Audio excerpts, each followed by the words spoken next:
మావయ్య, మీతో ఓ విషయం చెప్పాలి. ఈయన కొంచెం నచ్చ చెప్పండి. ఈయన ఎక్కడికి పని చేయడానికి వెళ్ళినా అక్కడికి నరోత్తం జోషి లాంటి వ్యక్తులు వస్తూనే ఉంటారు. పైగా వాళ్ళు కోట్లాట పెట్టుకుంటారు. అలా అని పని చేసే చోట ఈయనే వదిలేసొస్తే అది ఈయన బలహీనత అని అనుకుంటారు. అలాంటిదేం లేదురమ్మా. మిగతా చోట్ల నేను ఏం చేస్తానో నాకు తెలీదు. కానీ నేనిక్కడ బ్యారిస్టర్ సర్ దగ్గర పని చెయ్యలేను. ఈయనే నాకు న్యాయవాదం గురించి మొదటిసారి ఎంతగానో వివరించారు, నేర్పించారు. ఆయన్ని చూస్తే నాకు ఏమనిపించింది అంటే నేను కూడా భవిష్యత్తులో ఈయనలాగే ఒక పెద్ద బ్యారిస్టర్ని కాగలను అని. ఇలా కూడా అనిపించింది, ఈయన దగ్గరే ఉంటే ఈయనతో కలిసి పని చేశాను అంటే నరోత్తం జోషి అలాగే ఆయన వ్యక్తుల్ని ఈయనే స్వయంగా ఎదుర్కోగలరని. కానీ ఆయన భార్య, ఆవిడకు నా వల్ల అంత ఇబ్బందిగా ఉంది. ఆవిడను ఎలా ఎదుర్కోగలరు? వాళ్ళిద్దరూ భార్యాభర్తలు, ఇంకా ఒకే ఇంట్లో ఉంటారు. లేదు రమా, నేను నా కారణంగా ఆయనకే కాదు ఎవరి జీవితంలోనూ సమస్యలు సృష్టించడం నాకిష్టం లేదు.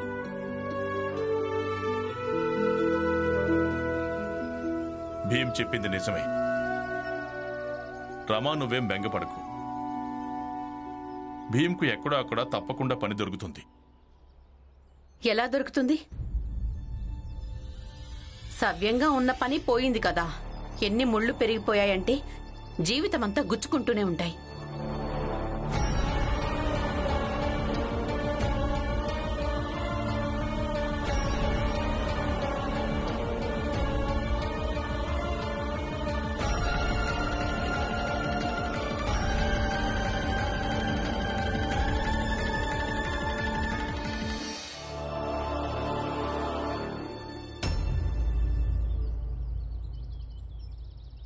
ఈ భీమ్ జనాల మీద ఏం మాయ చేస్తాడో ఏమో.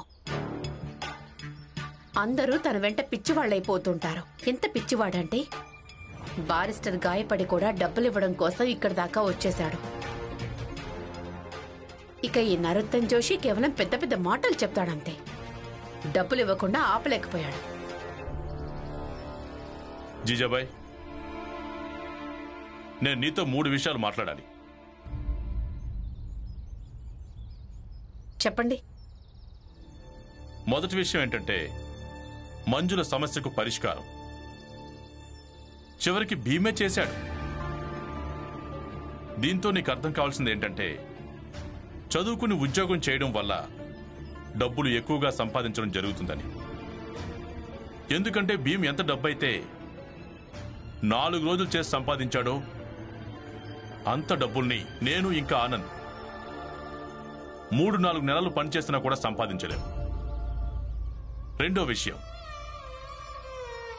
నువ్వు భీమ్ జీవితంలో ఏమి ముళ్ళని చెప్పొచ్చావో అవి ముళ్ళు కాదు, అది పోరాటాలతో పండిన పంట. ఇక ఆ పంట వల్ల గొప్పతనం అనే కాపు పుట్టుకొస్తుంది. అయినా ఇది నీకెంత చెప్పినా అర్థం కాదులే. ఇప్పుడు 3వ విషయం కూడా చెప్పండి. 3వ విషయం ఏమిటంటే నువ్వు లక్ష్మి ద్వారా ఆనంద్ ఇంకా భీమ్కి మధ్య దూరాల్ని సృష్టించడానికి ఉపయోగించుకుంటున్నావు. అది మానే. నాకంతా అర్థమవుతుంది. ఈ ఇంట్లో ఏం జరుగుతుందో ఏమవుతుందో మొత్తం.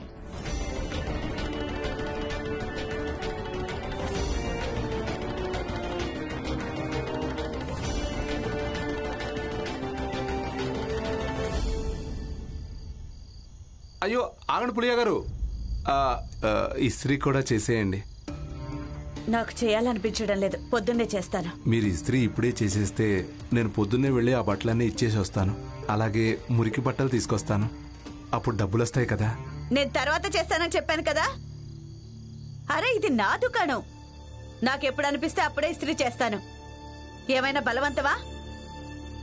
వెళ్ళి నీ పని చూసుకో.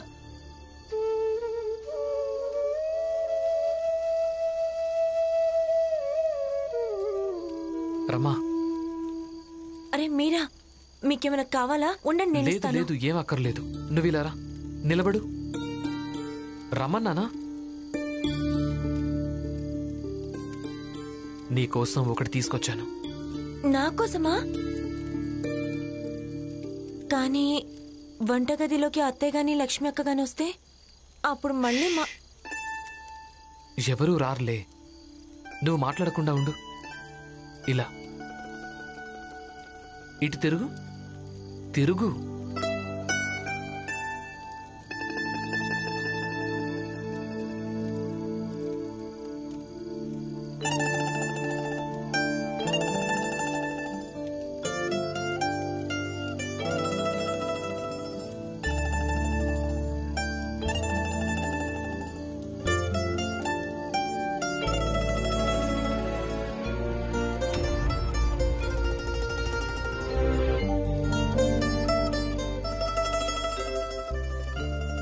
పూలు తీసుకొచ్చారా?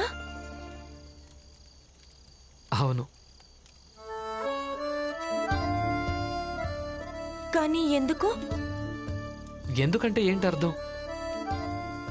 న్యాయవాదంతో డబ్బులు సంపాదించాను, అందుకే నీకోసం మల్లెపూలు తీసుకొచ్చాను. ఈ రమకిప్పుడే పెడతానుండు మల్లెపూలు.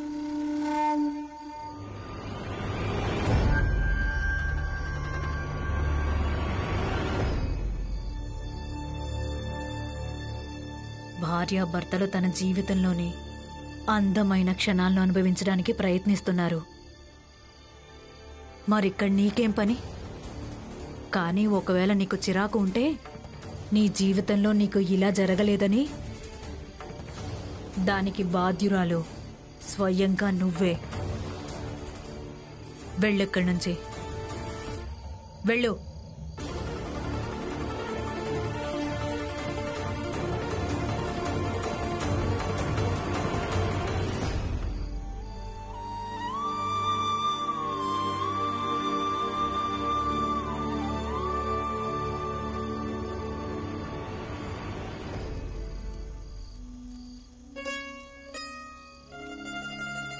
ఎలా ఉన్నాయి?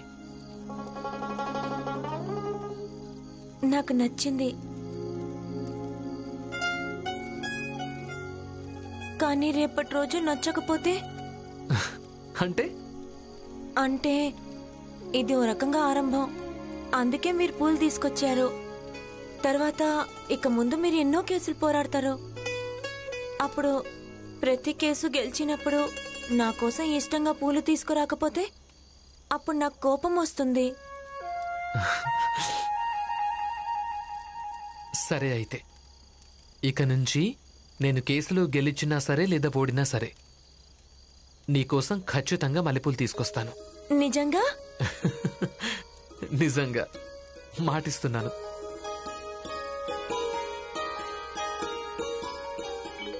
రమా, ఏమైనా మాడిపోతుందా? అయ్యో నా కూర!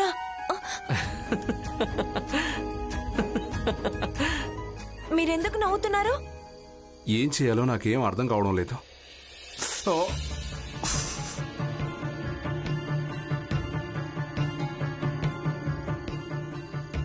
కొంప తీసి చొక్కా కాలిపోతుందేమో.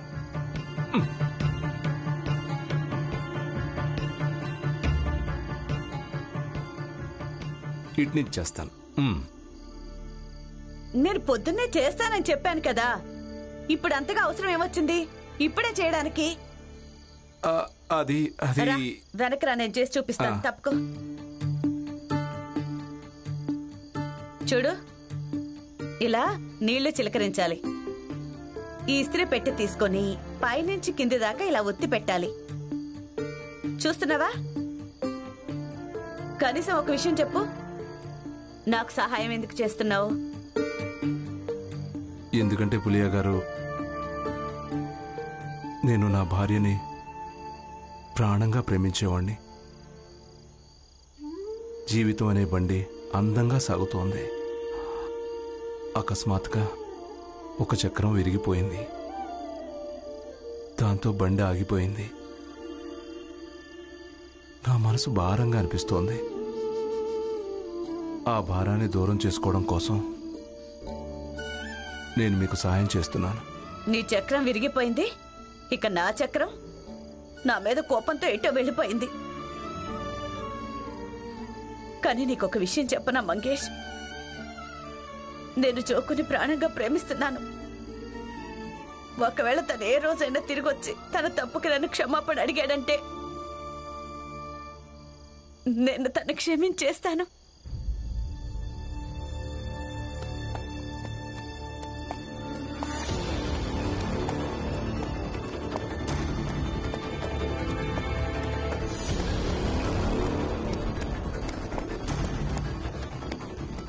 భీమ్రావ్, భీమ్రావ్,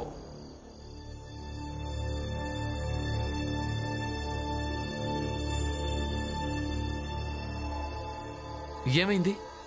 స్వాతంత్రం కోసం పోరాటం చేసే విప్లవకారులకు ఇతను గూఢచారి.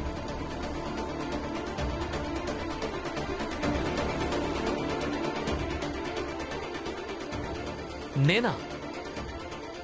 ఇతన్ని అరెస్ట్ చేయండి. వద్దు. అరెస్టా? నాన్న, మీరేమంటున్నారు? చూడండి సార్, మీరేదో పొరపాటు పడినట్టున్నారు. వీడు నా కొడుకు, చదువులో ముందుంటాడు. వీడికి ఎలాంటి స్వాతంత్ర దళాలతో ఎటువంటి సంబంధాలు లేవు. అలాగే ఈయన బ్యారిస్టర్ దగ్గర పనిచేస్తున్నారు.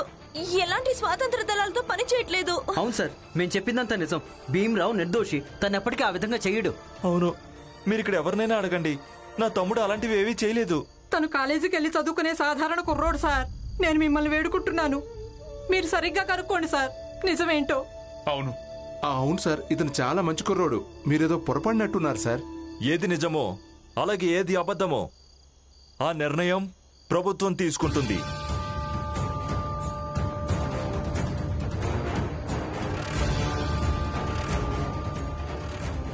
ఇతన్ని తీసుకెళ్ళండి. అరే, ఎవరైనా ముందుకు వచ్చారంటే జాగ్రత్త. ఆయన ఏ తప్పు చేయలేదు.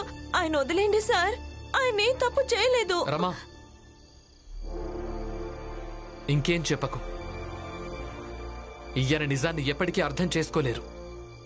ఎందుకంటే ఈయన దగ్గర ముందు నుంచే ఒక కాల్పనిక కథ ఉంది. ఈయనకేమనిపిస్తోందంటే స్వాతంత్ర్య దళాలతో నాకు సంబంధం ఉందని. అలాగే స్వాతంత్ర్య సైనికుడు కావటమేమీ అపరాధం కాదని నాకు తెలుసు. కానీ బాధాకరం ఏంటంటే నాకు వాళ్లతో ఎలాంటి సంబంధం లేదు. అయినా కూడా వీళ్ళు రుజువు చేయాలనుకుంటున్నారు. అయినా నాన్న, మీరేమీ బాధపడకండి. నాకైతే ఇది ఎవరిదో కుతంత్రం అనిపిస్తోంది. అలాగే ఇది ఎవరిదై ఉంటుందో అది కూడా నాకు బాగా తెలుసు.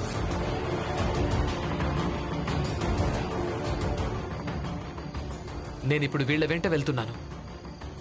కానీ వీళ్ల కుతంత్రాన్ని నేను సఫలం కానివ్వను. ఇతన్ని తీసుకెళ్ళండి. ఆయన్ని వదిలిపెట్టండి. వదిలిపెట్ట- బాబు, అయ్యా. అయ్యో, వదలండి. నువ్వేం భయపడకురామా. వీళ్ళు నన్నేం చేయలేరు. నేను త్వరలోనే తిరిగి వస్తాను.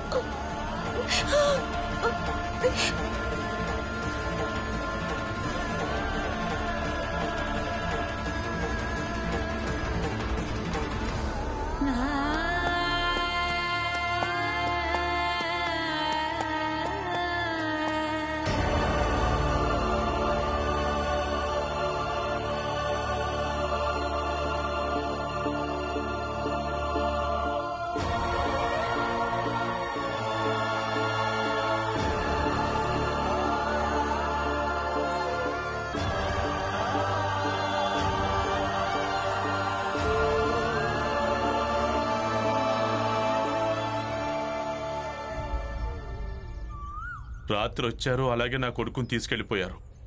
కానీ మీరేమో స్టేషన్లో లేడని చెప్తున్నారు. మరి వాడు స్టేషన్లో లేకపోతే ఎక్కడున్నట్టు? మేము వాడిని ఎక్కడని వెతకాలి?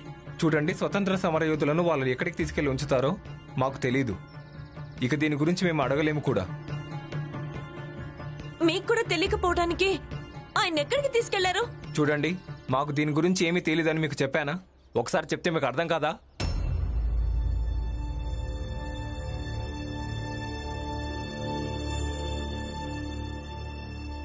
రమాబాయ్,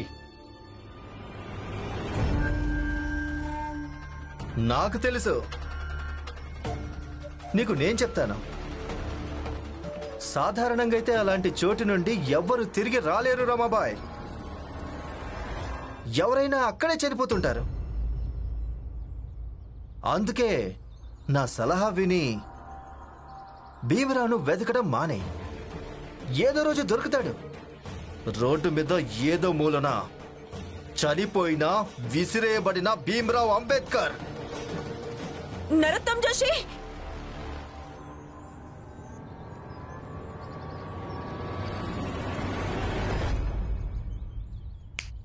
ఒకవేళ నా భర్తకు ఏమైనా జరిగితే నేను నిన్ను చంపేసి స్వయంగా ఊరికంబం ఎక్కుతాను. ఎందుకంటే ఇది నువ్వు చేసిన నిర్వాకం. రమాబాయ్, భీమరావు జీవితంలో ఏదైనా చెడు జరిగితే ఇక అది నరోత్తమ్ జోషి అంటే నేనే చేస్తే అది నా అదృష్టం అనుకుంటాను. కానీ ఏంటి, నీ భర్త బ్యారిస్టర్ కావాలనుకున్నాడు కదా, కనీసం ఆరోపణ నువ్వు సాక్ష్యంతో పాటు చేయడం మంచిది.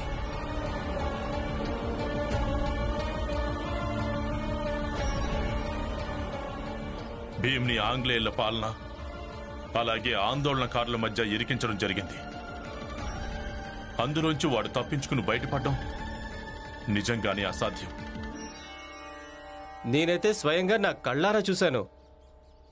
ఇంతకుముందు నేను ఏ ఇంట్లో ఉండేవాడినో అక్కడి నుంచి ఇలాగే 2 వ్యక్తులను తీసుకుని వెళ్ళిపోయారు. తర్వాత వాళ్ళు మళ్ళీ తిరిగి రాలేదు, చంపేసి ఉంటారు. భీమ్ మళ్ళీ తిరిగి వస్తాడని నాకైతే అనిపించడం లేదు. నోటుకొచ్చింది వాగద్దు హితేష్. దలియా అమ్మా, మీరు వెనక ముందు ఆలోచించకుండా మధ్యలో మాట్లాడతారు. హితేష్ అన్న చెప్పింది నిజమే కదా. పెద్ద పెద్ద పనులు చేయడం భీమ్కు సరదా కదా. ఇదిగో ఇప్పుడు ఇరుక్కుపోయాడు. మీరంతా ఏదేదో వాక్కండి.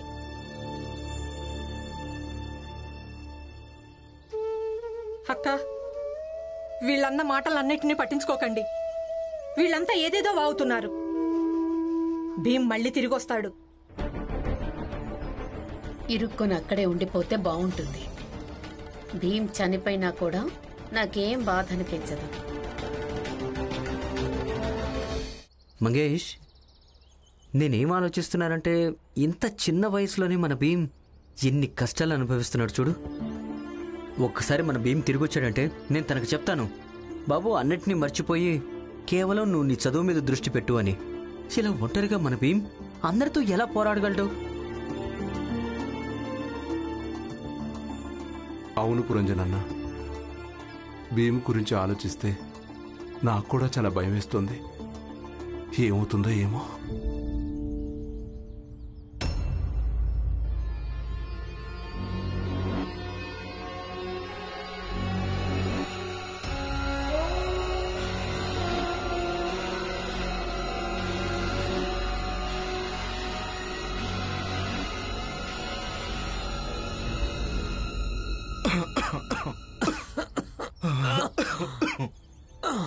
నువ్వు ఏ దళం కోసం పనిచేస్తున్నావు?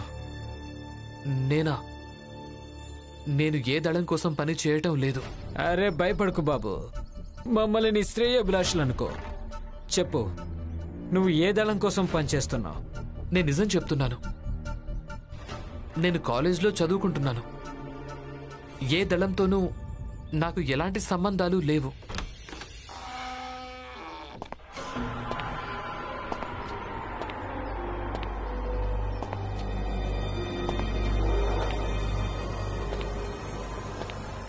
మీరు మా కోసం పని చేయడానికి సిద్ధంగా ఉన్నారా, లేక ఇప్పటికీ పట్టుదలగానే ఉన్నారా? లేదు, మేము అలా చేయలేము. మేము మా ప్రాణాలు ఇస్తాం, కానీ మీకు మాత్రం సహాయం చేయం. స్వాతంత్ర్యం, స్వాతంత్ర్యం, స్వాతంత్ర్యం, స్వాతంత్ర్యం. మీ ఇద్దరికి స్వాతంత్రం కావాలా? అవును, స్వాతంత్ర్యం కావాలి. అయితే తీసుకోండి.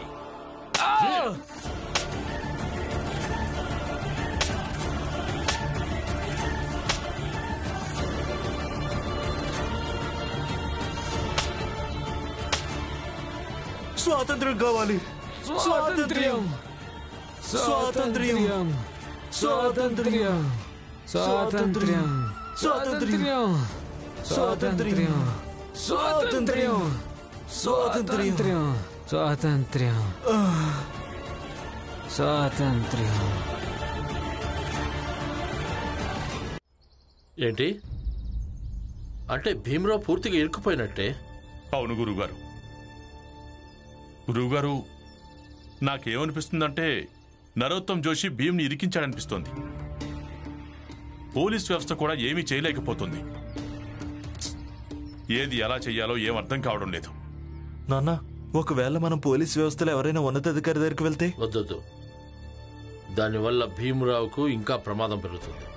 ఎందుకంటే ఆంగ్లేయుల కుటిలనీతి పాలనదారిలో ఇలాంటి విషయాలను అణిచివేయటం జరుగుతుంది.